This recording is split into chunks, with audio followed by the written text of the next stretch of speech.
warahmatullahi wabarakatuh. Pada video kali ini kita akan membahas mengenai bagaimana menyelesaikan persamaan diferensial linear order 2 homogen dengan koefisien konstan. Tapi sebelumnya kalian harus tahu dulu bentuk umum dari persamaan diferensial order 2. Di sini sudah di persamaan atau bentuk umum persamaan diferensial order 2 ada di persamaan 1, yaitu double aksen plus PTY aksen plus QTY sama dengan GT. Fungsi PT, GT adalah fungsi kontinu pada suatu interval waktu I, di mana Y aksen adalah dt ya. Saya ambil di sini variabel bebasnya adalah T, di mana di buku-buku yang ada variabel bebasnya adalah X. Sebetulnya sama saja, yang di sini saya mengambil variabel bebas waktu, yang di buku-buku mengambil variabel bebas berupa posisi atau jarak. Bentuk umum dari persamaan diferensial homogen dengan koefisien konstan adalah di persamaan 2 ya. Jadi AY double aksen plus BY aksen plus CY sama dengan 0. Yang dimaksud dengan persamaan diferensial homogen adalah kita mengambil GT-nya sama dengan 0. Jika GT tidak sama dengan 0, maka persamaan diferensial dinamakan persamaan diferensial non-homogen atau tak homogen. Yang dimaksud dengan koefisien konstan di sini saya ambil koefisien dari double aksen, Y aksen dan Y itu berupa konstanta. Untuk menyelesaikan persamaan diferensial homogen dengan koefisien konstan, mungkin kita bisa lihat perilaku dari persamaan diferensial order 2 homogen ini. Kalau misalnya kita ambil nilai A, untuk kasus yang pertama kita ambil nilai A-nya itu sama dengan 1, tentu A di sini tidak boleh sama dengan 0. Kenapa? Karena kita sedang mendefinisikan persamaan diferensial order 2. Nah, kemudian saya ambil B-nya 0, kemudian C-nya saya ambil min 1. Jadi kita peroleh bahwa Y double aksen min Y sama dengan 0. Atau Y double aksen sama dengan Y. Di sini berarti Y double aksen sama dengan min Y. Ini merupakan fungsi yang bagaimanakah jika kita mendiferensialkan 2 kali akan memberikan fungsi semula. Ya, jadi jawabannya adalah fungsi eksponensial ya, fungsi eksponensial. Jadi di sini C1 E pangkat T, bisa juga Y2-nya adalah Y1. Positifnya di sini ya, Y2-nya adalah C2 E pangkat minus T. Kemudian kasus yang kedua kita misalkan A-nya sama dengan 1, B-nya sama dengan 0, C-nya sama dengan 1. Jadi kalau seperti ini kita peroleh Y double aksen ditambah Y sama dengan 0. Y double aksen sama dengan min Y. Dengan cara yang sama, maka kita peroleh Y-nya adalah C1 cos T, Y1 C1 cos T, dan Y2-nya C2 sinus min T. Jadi kalau kalian integralkan 2 kali, maka dia akan kembali fungsi semula tapi minusnya ya. Jadi kalau di sini ya 1 aksen berarti adalah min C1 sinus T. Kemudian kita turunkan 2 kali Y1-nya diperoleh C1. Kalau kita turunkan berarti min C1 cos T ya. Cos T. Di sini adalah kembali ke fungsi semula tapi ada tanda minusnya ya. Kemudian Y2 aksen min C2 cos min T, Y2 double aksen. Kalau kita turunkan sekali lagi, ini akan menjadi C2 sinus min T. Jadi yang perlu kita catat di sini bahwa dua solusi yang atas menghasilkan dua solusi ya, Y1 dan Y2, yang bawah juga kasus yang kedua juga menghasilkan dua solusi Y1 dan Y2. Jadi dapat kita catat bahwa dua solusi itu yang membedakan dengan persamaan diferensial order 1 yang dibangun. Persamaan diferensial order 1 tuh hanya dibangun oleh satu solusi dengan sebuah konstanta sembarang. Sementara persamaan diferensial order 2 dibangun oleh dua solusi dengan dua konstanta sembarang. Dengan alasan inilah maka kita memerlukan dua syarat awal untuk masalah persamaan diferensial order 2. Jadi solusi umum dari persamaan diferensial order 2 itu harus menghasilkan dua konstanta sembarang sehingga kita bisa memenuhi syarat awalnya. Baik, bagaimana cara menyelesaikan persamaan diferensial homogen order 2 homogen dengan koefisien konstan adalah dengan mengasumsikan solusinya mempunyai bentuk E pangkat lambda T. Ini diambil dari kasus 1 yang saya uraikan sebelumnya ya. Maka diperoleh setelah kita asumsikan Y sama dengan E lambda T, kemudian kita turunkan sesuai dengan persamaannya ya. Karena ini order 2, maka kita turunkan nanti sebanyak 2 kali. Kita asumsikan Y sama dengan ini, kemudian Y double aksen tentu saja lambda E pangkat lambda T, kemudian Y double aksen sama dengan lambda kuadrat dikali E lambda T. Kemudian Y aksen dan Y double aksen kita substitusikan ke persamaan 2 ya, ke persamaan 2 akan diperoleh lambda kuadrat E pangkat lambda T ditambah Y aksen, maaf ini A, ini B, Y aksen lambda E pangkat lambda T ditambah C dikali E pangkat lambda T sama dengan 0. Suku yang sama harus kita keluarkan, E pangkat lambda T sama dengan A dikali lambda kuadrat ditambah B dikali lambda ditambah C sama dengan 0. Perkalian dua buah fungsi itu sama dengan 0 jika kedua fungsi tersebut 0 atau salah satu dari fungsi tersebut bernilai 0. Karena fungsi eksponen itu tidak pernah menyentuh 0, maka satu-satunya yang 0 adalah yang di dalam kurung ini ya, yaitu A lambda kuadrat plus B lambda ditambah C sama dengan 0. Dan ini disebut dengan persamaan karakteristik untuk lambda ya. Untuk mencari, karena ini adalah persamaan kuadrat, untuk mencari lambdanya atau akarnya, kita boleh gunakan rumus ABC, yaitu min B plus minus akar B kuadrat min 4AC per 2A. Kemudian kita ke contoh. Kita ke contoh saja. Karena sebetulnya ada 3 kasus ya. Baik, kita ke contoh. Contoh yang pertama adalah selesaikan Y double aksen plus 5Y aksen plus 6Y sama dengan 0, di mana Y 0-nya 2 dan Y aksen 0-nya 3. Hal yang harus pertama kita lakukan adalah mencari persamaan karakteristiknya dengan mengasumsikan solusinya sama dengan Y sama dengan E pangkat lambda T.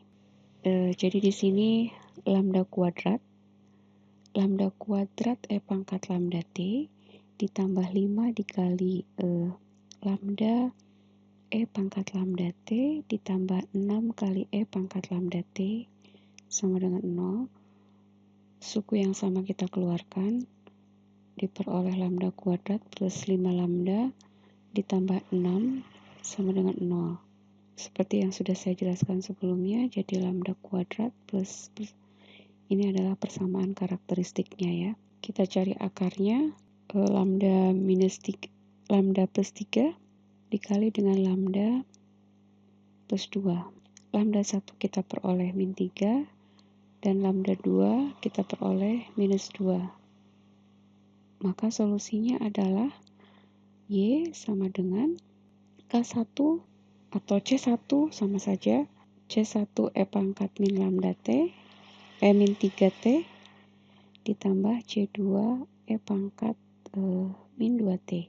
Karena di sini ada dua konstanta sembarang, maka kita akan peroleh solusi, ini berupa solusi umum. Kita akan peroleh solusi khususnya dengan mensubstitusikan syarat awal ya. Syarat awal yang diberikan adalah pada saat T sama dengan 0, nilai Y 2 dan Y aksen 0 sama dengan 3. 2 sama dengan C1, langsung kita substitusikan ke solusi umumnya. Jadi C1 dikali E pangkat 0 ditambah C2 E pangkat 0. Berarti di sini C1 ditambah C2 itu sama dengan 2. Kemudian yang Y aksen berarti kita turunkan solusinya ya satu kali. Berarti min 3 C1 E pangkat min 3T dikurangi 2 C2 E pangkat min 2T sama dengan Y. Y aksen ya, Y aksen. Berarti langsung kita substitusikan syarat awalnya jadi C1 E pangkat T-nya 0, E pangkat 0, 2 dikali C2 E pangkat 0, nilai aksennya 3. Jadi di sini min 3C1 min 2C2 sama dengan 3. Jadi ada dua persamaan, ini persamaan bintang 1, ini bintang 2. Dari bintang 1 dan bintang 2, jika kita kalikan persamaan bintang 1 dengan 2 ya, maka kita peroleh dengan menggunakan metode eliminasi min 3C1 min 2C2 sama dengan 3. Kemudian yang persamaan bintang 1 kita kalikan 2, 2C1 plus 2C2 sama dengan 4 ya, untuk mengeliminasi C2. Jadi di sini kita peroleh min C1 sama dengan 7 atau C1-nya sama dengan minus 7. Kalau C1 sama dengan minus 7 berarti kita substitusikan ke persamaan bintang 1 diperoleh C2-nya adalah 9. Jadi solusi khususnya adalah Y sama dengan min 7. E pangkat min 3T ditambah 9 E pangkat min 2T. Ini adalah solusi khususnya. Nah, kita akan diskusikan dalam bentuk formal untuk ya dengan memperkenalkan notasi L ya. LP sama dengan P double aksen ditambah P aksen dan plus P ya. Di mana P dan Q adalah fungsi-fungsi kontinu pada suatu interval I. Di sini akan kita buktikan jika LY sama dengan 0 atau persamaan homogen dengan syarat awal YT0 sama dengan 0 dan Y aksen T0 sama dengan Y0 aksen. Maka terdapat solusi tunggal ya. Dalam hal ini solusi tersebut juga terdiferensialkan dua kali ya, terdiferensialkan dua kali. Hal ini jelas dikarenakan persamaan diferensial ini berorde 2 ya. Nah, kemudian lebih lanjut untuk melengkapi teorema keberadaan dan ketunggalan, kita akan membahas konsep superposisi. Superposisi itu adalah penggabungan solusi-solusi yang akan membentuk solusi umum. Di slide sebelumnya ya, dalam persamaan diferensial order 2, kita selalu mendapatkan dua solusi. Nah, kita gabungkan dua solusi tersebut untuk menjadi solusi umum. Nah, kalau perhatikan misalnya, jika Y adalah sebuah solusi, maka LY1 itu sama dengan 0. Kemudian begitu juga dengan Y2, jika dia adalah solusi, maka LY2 sama dengan 0. Kemudian apakah Y sama dengan C1 Y1 dikurangi C2 Y2 itu merupakan solusi? Apakah dia merupakan solusi? Nah, jawabannya tentu saja iya ya.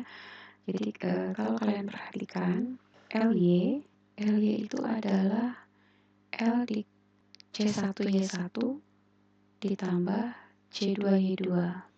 Kemudian kita punya C1Y1, maaf Y1 ditambah C2Y2 double aksen ditambah C1Y1 ditambah C2Y2 aksen ditambah C1Y1 ditambah C2Y2.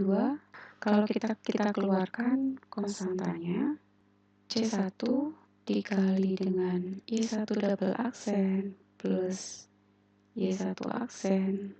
Oh, di sini ada P ya. P di sini kemudian ada Q ditambah P. Y1 aksen ditambah Q. Y1 kemudian C2 Y2 double aksen ditambah PY2 aksen ditambah QY2. Ini C1L dari Y1 ditambah C2L dikali Y2. Ini tentu sama dengan 0. Jadi 0 ditambah 0 itu sama dengan 0. Jadi LY sama dengan 0. Nah, kemudian ketunggalan dari solusi karena ketunggalan solusi karena harus memenuhi kondisi atau syarat-syarat awalnya. Jika kita punya kondisi awal YT0 sama dengan Y0 dan Y aksen T0 sama dengan Y aksen 0, maka YT0 maka akan diperoleh, akan diperoleh Y0 sama dengan C1 Y1 T0 ditambah C2 Y2 T0 dan Y0 aksen sama dengan C1 Y1 aksen T0 min C2 Y2 aksen T0. Nah, kedua persamaan tersebut akan memuat dua buah konstanta yaitu C1 dan C2 yang tentu saja nilainya belum diketahui dan bisa kalian selesaikan dengan cara C1 dan C2 ini diperoleh dari dua persamaan ini ya.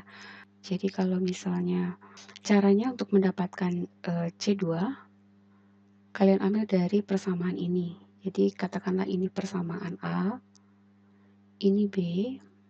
Dari A, dari persamaan A, kita peroleh C1 sama dengan Y0 aksen ditambah C2Y2 aksen T0 dibagi dengan Y1 aksen T0. Dari B kita peroleh C1 karena kita di sini akan mencari C2 dulu ya. Jadi C1 sama dengan Y0 dikurangi C2 Y2 T0 dibagi dengan Y1 T0. Nah, karena di sini sudah ada C1 sama dengan sekian, kemudian di B C1 sama dengan sekian, maka berdasarkan A dan B, Y0 aksen plus C2 Y2 T0 dibagi dengan Y1 aksen T0 sama dengan Y0 dikurangi C2 Y2 T0 Y1 T0. Di kedua ruas sudah ada C2, kita akan mencari C2 ya. Jadi caranya Y0 aksen dikali Y1 T0 ditambah C2 Y1 T0 Y2 aksen T0 sama dengan Y0 dikali Y1 aksen T0 dikurangi dengan C2 Y1 aksen T0 dikali Y2 T0. Di sini bisa kita peroleh C2-nya atau sebelum ke C2 kita gabungkan yang suku C2 dengan C2 ya. Jadi Y0 aksen Y1 T0 dikurangi Y0 Y1 aksen T0 sama dengan min C2 dikali dengan Y1 aksen T0 Y2 dikurangi dengan Y1 T0 Y2 aksen T0 diperoleh C2 sama dengan min Y0 Y1 aksen T0 ditambah Y0 aksen Y1 T0 dibagi dengan Y1 T0 dikali Y2 aksen T0 dikurangi Y1 aksen T0 dikali Y2 T0. Dengan cara yang sama, bisa kalian peroleh nilai C1. Di sini dapat kita lihat bahwa nilai penyebut Y1 T0 Y1 T0 Y2 aksen T0 dikurangi Y1 aksen T0 dan Y2 T0 tentu saja nilainya tidak boleh sama dengan 0 untuk semua T ya. Nah, karena jika nilai ini sama dengan 0, maka jika nilai penyebut menuju 0 dan C1 C2 nanti akan menuju tak hingga, ini tentu saja tidak memiliki arti gitu ya. Jadi nilai penyebut ini tidak boleh sama dengan 0 untuk semua nilai T. Dan biasanya nilai penyebut ini merupakan nilai Wronskian ya. Jadi besaran Wronskian kita notasikan dengan W besar ya. Ini adalah W Wronskian dan nilainya tidak boleh sama dengan 0. Teorema, jika Y1 dan Y2 adalah solusi dan L-nya sama dengan 0, kemudian Wronskian-nya tidak sama dengan 0 untuk suatu T0, maka Y sama dengan C1 Y1T ditambah C2 Y2T adalah solusi umum, di mana C1 dan C2-nya adalah konstanta sembarang yang diperoleh dari semua kemungkinan solusi dari L-nya sama dengan 0. Baik, sekarang kita akan bahas mengenai konsep penting dari bergantung linier, kemudian bebas linier, dan akan menunjukkan bagaimana konsep tersebut erat kaitannya dengan Wronskian. Wronskian tadi sudah saya jelaskan sepintas. Nah, di sini ada definisi dari bebas linier dan bergantung linier. Jika himpunan fungsi Y1x, Y2x sampai Yxn dikatakan tidak bebas linier atau bergantung linier atau linear dependent, jika terdapat konstanta K1, K2 sampai Kn yang tidak semuanya 0, sehingga K1 Y1x ditambah K2 Y2x tambah sampai dengan Kn Ynx sama dengan 0. Jadi nilai K1, K2 di sini tidak semuanya 0 ya. Jika bukan kasus tersebut, maka fungsi tersebut dikatakan bebas linier. Kemudian definisi dari Wronskian, jika himpunan fungsi Y1, Y2 sampai Ynx yang bersifat bahwa setiap fungsi mempunyai derivatif atau turunan sampai order ke n-1, jadi dia bisa diturunkan, Y1 sampai Ynx-nya itu bisa diturunkan sampai ke n-1, maka Wronskian dari fungsi Y1 sampai Yn adalah determinan dari Y1, ini kolom yang ini, kolom pertama, Y1, kemudian Y1 turunkan sekali, Y1 diturunkan 2 kali, sampai Y1 diturunkan sebanyak n-1 kali. Begitu juga kolom kedua, Y2, kemudian turunkan 1 kali, 2 kali, sampai diturunkan n-1 kali. Begitu juga dengan Yn ya. Nah,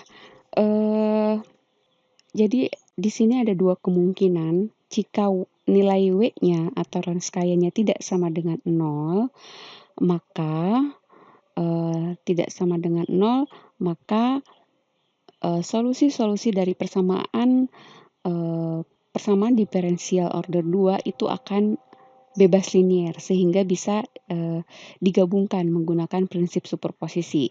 Jadi ini tadinya adalah solusi pertama dari persamaan PD order 2, kalau ini PD order n ya, kalau PD order 2 berarti K1 Y1X ditambah K2 Y2X sama dengan 0 gitu ya. Jadi solusi-solusi dari persamaan diferensial itu akan bisa digabungkan menggunakan prinsip superposisi jika solusi-solusinya itu saling bebas linier atau nilai W-nya tidak sama dengan 0. Wronskian dari setiap fungsi dari solusi itu tidak sama dengan 0 ya.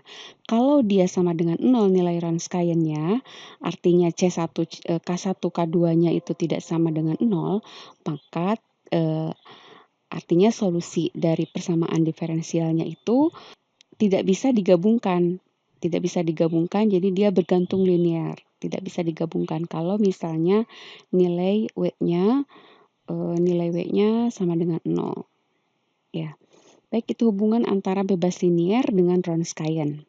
Langkah-langkah penyelesaian untuk persamaan diferensial order 2 dengan koefisien konstan ya. Yang pertama adalah asumsikan penyelesaiannya itu Y sama dengan E lambda T ya. Kemudian Y sama dengan E pangkat lambda T ini, asumsi solusinya kita substitusikan ke persamaan 2 yang persamaan 2 di bentuk umum persamaan diferensial order 2 dengan koefisien konstan yang ini ya. Jadi Y sama dengan E pangkat lambda T ini disubstitusikan ke sini atau disubstitusikan ke soal nanti kalau jika ada soal, kemudian nanti akan diperoleh persamaan karakteristik untuk lambda ya, untuk lambda. Nanti bentuknya A lambda kuadrat plus B lambda plus C sama dengan 0, di mana A, B, C-nya itu adalah konstanta. Kemudian setelah itu, karena ini adalah persamaan kuadrat, maka kita cari akar dari persamaan kuadrat itu. Kita mencari akar-akarnya. Jadi kita mencari lambda 1 dan lambda 2.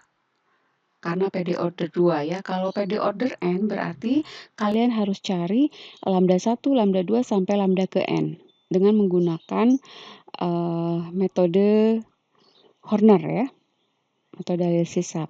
Kemudian langkah yang kedua tadi menyambung langkah yang pertama. Jadi kita cari lambda 1 dan lambda 2-nya. Nah, ada 3 kemungkinan lambda 1 dan lambda 2. Ada kemungkinan yang pertama adalah real, lambda 1 dan lambda 2-nya real dan berbeda nilainya. Ini sudah saya bahas ya di slide sebelumnya. Jadi nanti solusinya berbentuk C1 kali E pangkat lambda T ditambah C2 dikali E pangkat min lambda T. Kalau kalian apakah ini bisa digabungkan solusinya menggunakan prinsip superposisi, kalian cari nilai Wronskian-nya. Kalau Wronskian-nya tidak sama dengan 0, berarti bisa digabungkan menggunakan prinsip superposisi. Tapi kalau misalnya Wronskian-nya 0, ya berarti solusinya ada 2, gitu. Tidak bisa digabungkan seperti ini. Jadi Y1 dan Y2. Kemudian untuk kasus yang kedua, di sini lambda 1 sama dengan lambda 2. Jadi nilai akarnya sama ya. Jadi katakanlah ini lambda 1 sama dengan lambda 2 sama dengan lambda gitu saja ya. Maka solusinya Y sama dengan E pangkat lambda T dikali C1 ditambah C2 dikali T. Nah, kenapa solusinya seperti ini? Asal mula solusinya adalah C1 dikali E pangkat lambda T ditambah C2 dikali E pangkat lambda T. Kenapa? Karena lambda 1 dan lambda 2-nya sama. Nah, kalau kalian tulis seperti ini, kalian harus cari nilai Wronskian-nya. Nilai Wronskian-nya itu pasti 0 ya. Supaya bisa dia digabungkan menggunakan prinsip superposisi, maka salah satu dari solusinya itu kita modifikasi ya. Kita kalikan dengan T. Kemudian kita cari nilai Wronskian-nya. Kalau nilai Wronskian-nya sudah tidak sama dengan 0, berarti sudah bisa digabungkan menggunakan prinsip superposisi. Dua solusinya sudah bisa digabungkan, jadi penggabungannya seperti ini. Kalau misalnya dikalikan dengan T itu nanti masih apa namanya, masih nilai Wronskiannya masih sama dengan 0, maka kalikanlah ini dengan T kuadrat. T kuadrat. Jadi solusi yang satunya lagi atau solusi yang kedua, kalikan dengan T kuadrat. Kemudian cek lagi nilai Wronskiannya. Kalau sudah tidak sama dengan 0, maka itu sudah bebas linear dan boleh digabungkan gitu ya. Jadi boleh digabungkan menggunakan prinsip superposisi untuk solusinya. Nah,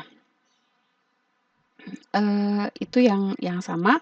Kemudian yang kasus ketiga ini bagaimana jika akar-akar dari persamaan karakteristik ini akarnya imajiner. Nah, imajiner bagaimana kok tiba-tiba seperti ini?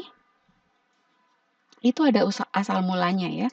Asal mulanya adalah tentu asal mulanya ya dari kasus pertama dulu ya. Jadi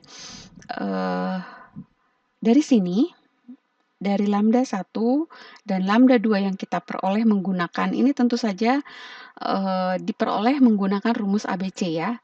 Min B plus minus akar B kuadrat min 4AC per 2A. Ternyata di dalam akarnya itu mengandung imajiner atau negatif ya, negatif. Nah, tentu saja awal mulanya adalah Y sama dengan K1 atau C1 lah ya, karena yang awalnya adalah C1. Awal mulanya adalah C1 E pangkat beta plus I mu dikali T ditambah C2 E pangkat beta min I mu dikali T. Nah, seperti ini ya, sama seperti kasus 1. Karena ini mengandung I, imajiner, di mana I itu adalah sama dengan akar min 1, ya. Kita pecah lagi ini. Jadi, ini katakanlah ini Y1, ini adalah Y2 ya. Dari Y1, supaya tidak terlalu panjang maksud saya, Y1 E pangkat B plus I mu dikali T. Ini kita jabarkan E pangkat menggunakan sifat dari eksponen BT dikali E pangkat I mu T. E pangkat BT, BT ini tentu beta ini beta T ya. Beta ini tentu saja konstanta ya yang kita peroleh dari rumus ABC yang min B-nya ya biasanya. Nah, untuk ini kita gunakan rumus Euler. Di mana rumus Euler itu E plus minus I mu T sama dengan cos mu T plus minus I sin mu T. Kalian substitusikan ke sini. Ini karena plus untuk plusnya berarti dalam kurung ya cos mu T plus I sin mu T sama dengan E pangkat beta T dikali kita masukkan ke dalam jadi cos mu T ditambah I kali E pangkat beta T sin mu T. Kemudian dari Y2, Y2 adalah E pangkat beta minus I mu dikali T. Sama dengan E pangkat beta T dikali E pangkat min I mu T. E pangkat beta T dikali menggunakan rumus Euler. Jadi ini cos mu T min I sin mu T. Jadi kalau kita substitusikan Y1 dan Y2 ke Y ini, ke Y yang di atas, maka kita peroleh Y sama dengan C1 dikali E pangkat beta T dikali cos mu T ditambah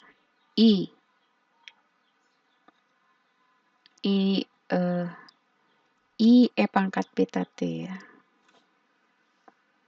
I mu T, I sin mu T. I sin mu T ditambah C2 E pangkat beta T dikali cos mu T dikurangi I sin. I dikali sin mu T.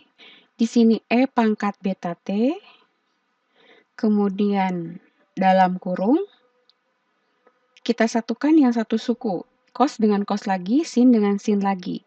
Jadi C1 ditambah C2 dalam kurung, cos mu T ditambah I dikali C1 min C2. Sin mu T. Ini kita peroleh E pangkat beta T C1 plus C2 itu adalah K1 cos mu T ditambah I dikali C2 min C1 min C2 itu adalah K2 sin mu T. Jadi di sini dengan catatan bahwa K1-nya adalah C1 plus C2 dan K2-nya itu adalah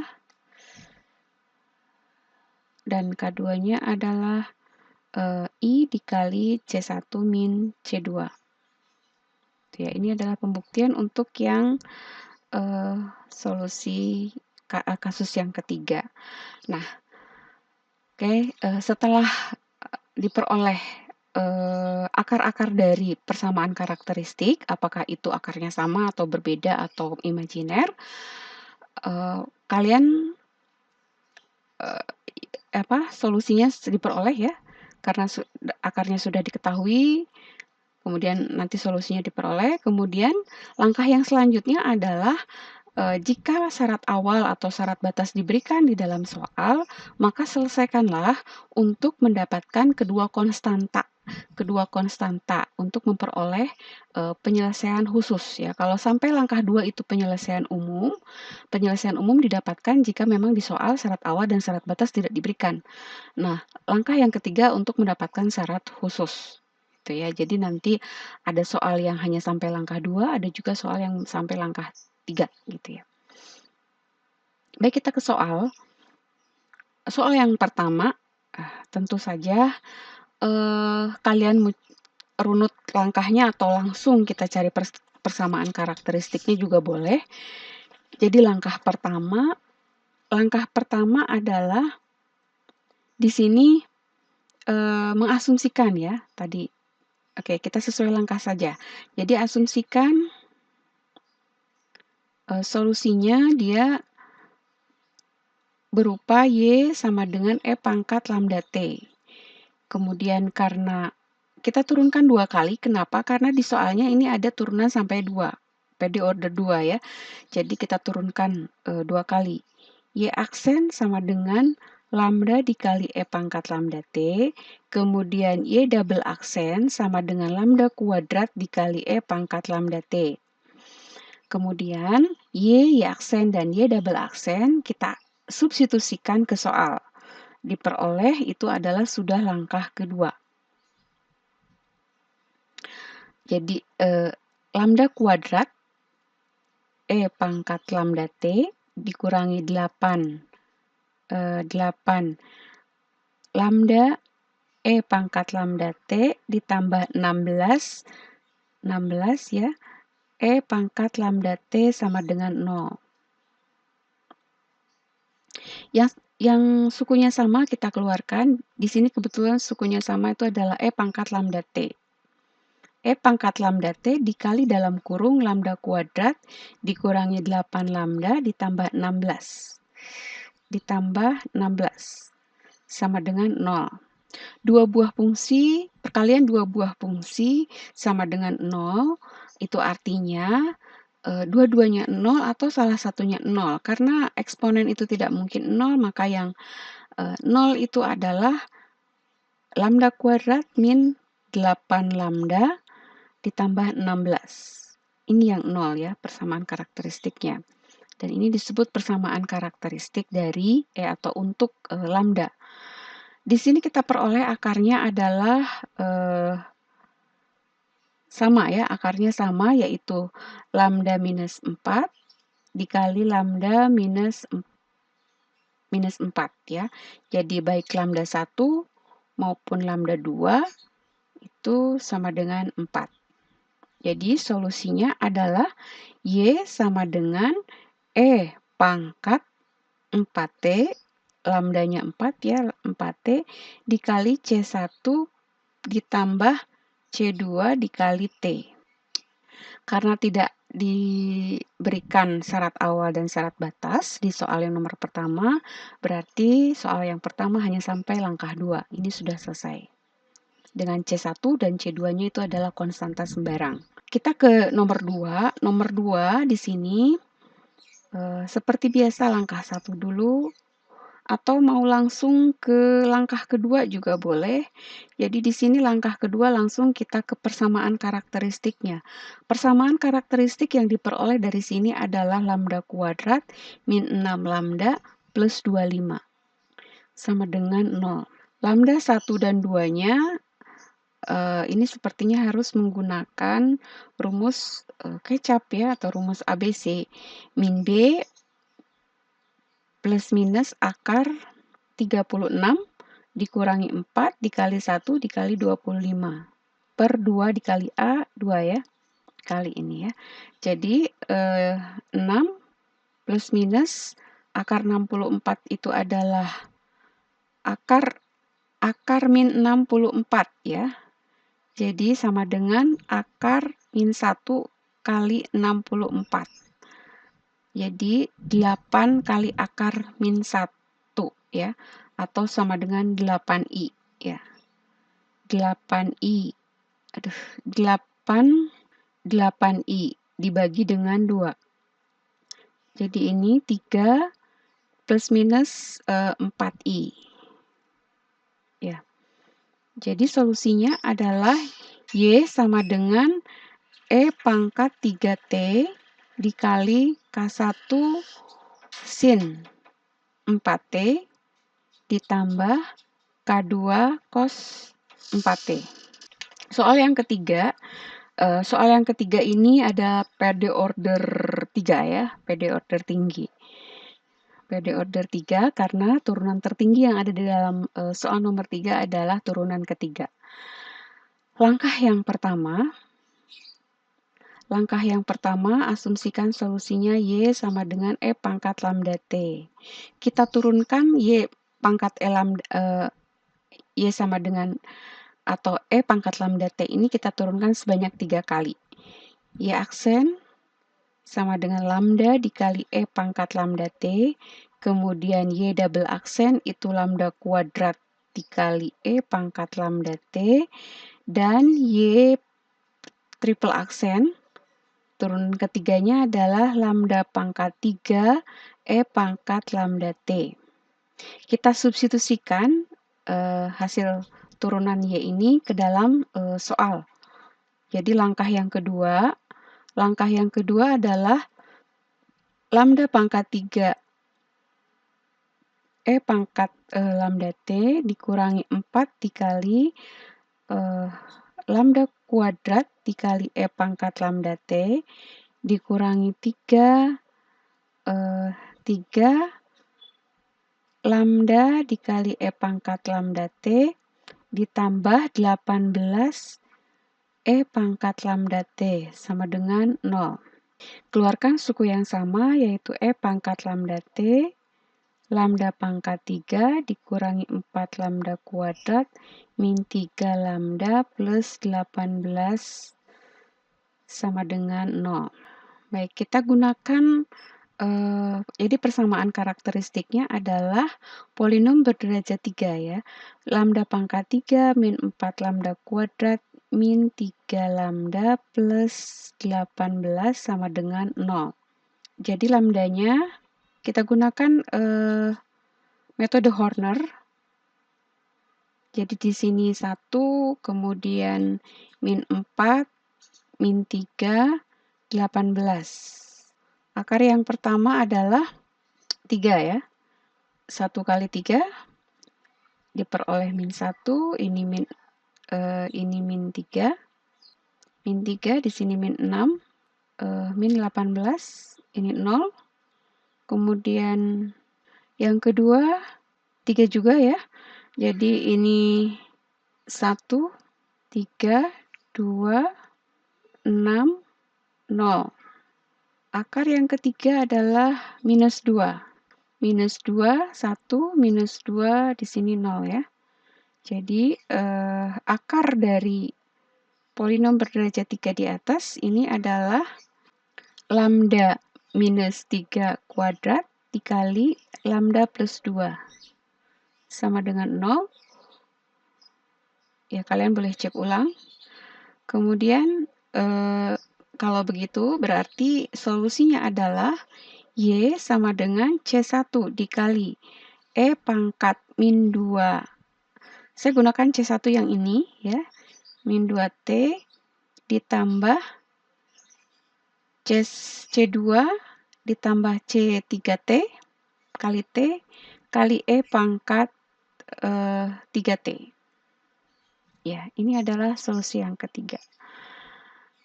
Baik, ini terakhir dari soal terakhir dari persamaan diferensial order 2 dengan koefisien konstan.